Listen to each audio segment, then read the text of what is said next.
नमस्कार।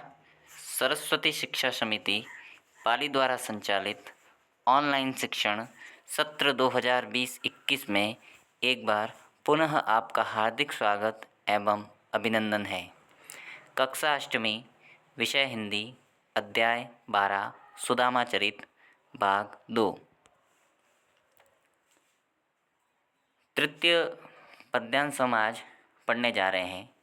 कछु भाभी हमको दियो, सो तुम काहे न देत। चापी पोटरी कांख में, रहे कहो केहू हेतु। आगे चना कुरुमातु दये ते, लये तुम चाबी हमें नहीं दीने। श्याम कहियाय मुस्काय सुदामा सो, चोरी की बान में ह्योजु प्रवीणे। पोटरी कांख में चापी रहे तुम, खोलत नहीं सुधा रस पीने। पाछिली बानी अजो न तजो तुम, ते सही भाभी के तंदुल कीने।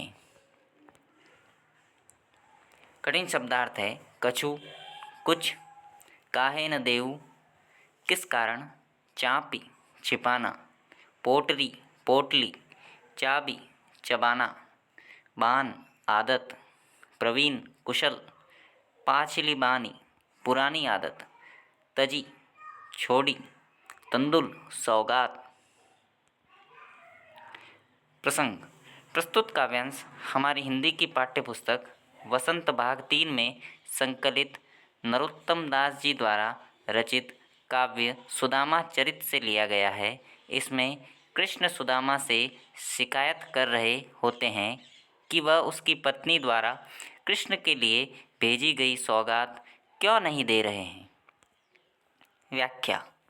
श्री कृष्ण कहते हैं कि मेरी भाभी ने जो मेरे लिए भेजा है वह तुम मुझे क्यों नहीं दे रहे। मेरे लिए लाई पोटली को बगल में क्यों छिपा रहे हो। कृष्ण उस पर ताना मारते हुए कहते हैं कि जैसे उसने बचपन में उनकी गुरुमाँ द्वारा दिए चने उसे न देकर खुद खा लिए थे, वैसे ही वह अब भी उनके तोहफे को उन्हें क्यों नहीं दे रहे हैं। क्या वह चोरी करने में कुशल हो गए हैं। कृष्ण जी कहते हैं कि वह क्यों पोटली छिपा रहे हैं, उसे निकाल कर क्यों नहीं देते। उसमें से कितनी सुगंधित अमृत की खुशबू आ रही है। क्या उनकी पिछली आदत नहीं छूटी है जो भाभी द्वारा भेजा तोहफा छिपा रहे हैं। चतुर्थ पद्यांश है वह पुलकनी वह उठी मिलनी, वह आदर की बात, वह पटवनी गोपाल की कछु न जानी जात।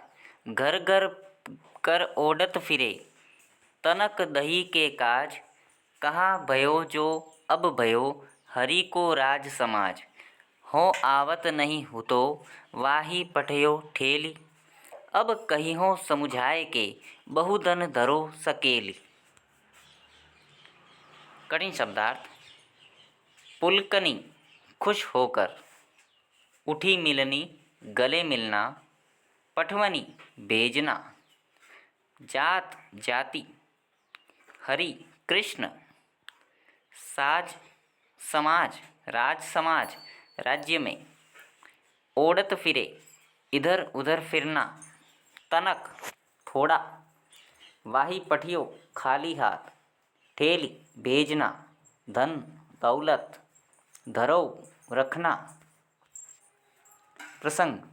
प्रस्तुत काव्यांश हमारी हिंदी की पाठ्यपुस्तक वसंत भाग 3 में संकलित नरोत्तम दास जी द्वारा रचित काव्य सुदामा चरित से लिया गया है।